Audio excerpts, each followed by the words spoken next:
लोक जनशक्ति पार्टी रामविलास के अध्यक्ष चिराग पासवान ने लोकसभा के जो 5 सीटें एनडीए गठबंधन से चिराग पासवान को मिली थी, उस 5 सीटों पर चिराग पासवान ने प्रत्याशियों के नाम का ऐलान कर दिया। साथियों, चिराग पासवान ने जो कि जमुई की सीट अपने बहनोई अरुण भारती को दे दिए, उनका नामांकन भी हो गया।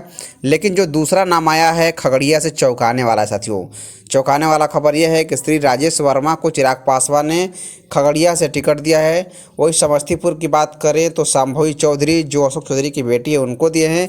और चिराग पासवान खुद हाजीपुर से अपना लिए हैं।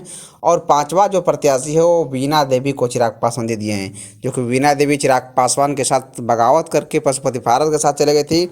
लेकिन चिराग पासवान जिस तरीके से टिकटों का बंटवारा किए हैं, कहीं ना कहीं लोक जनशक्ति पार्टी में चुनाव के बाद एक बड़ी टूट हो सकती है। साथियों, क्योंकि चिराग पासवान से बगावत किए हुए सांसद में वीणा देवी थी, जो वैशाली की सांसद थी, लेकिन उन्होंने बगावत करके पशुपति भारत के साथ जाकर चिराग पासवान को तोड़ दी थी। लेकिन चिराग पासवान एक बार फिर से कहीं ना कहीं जो टिकटों का बंटवारा किए हैं, कहीं ना कहीं ये समीकरण से पूरे पासवान समाज में, बिहार की जनता में पूरी तरीके से आक्रोश की लहर चली गई। चिराग पासवान जो शांभवी चौधरी का नाम दिए हैं समस्तीपुर से, कहीं ना कहीं इस नाम का दूर दूर तक चर्चा नहीं हो रही थी। और शांभवी चौधरी का चिराग पासवान टिकट देकर कहीं ना कहीं पासवान मतदाता में संदेश जा रहा है, एक गलत संदेश जा रहा है, टिकट बेचने का संदेश जा रहा है। साथियों, चिराग पासवान जिस तरीके से अपना हाजीपुर से टिकट कन्फर्म करते हैं, वहीं बात आती है खगड़िया की तो राजेश वर्मा को टिकट जाता है। साथियों, और चिराग पासवान खुद जमुई से अपने बहनोई अरुण भारती का नामांकन करा चुके हैं।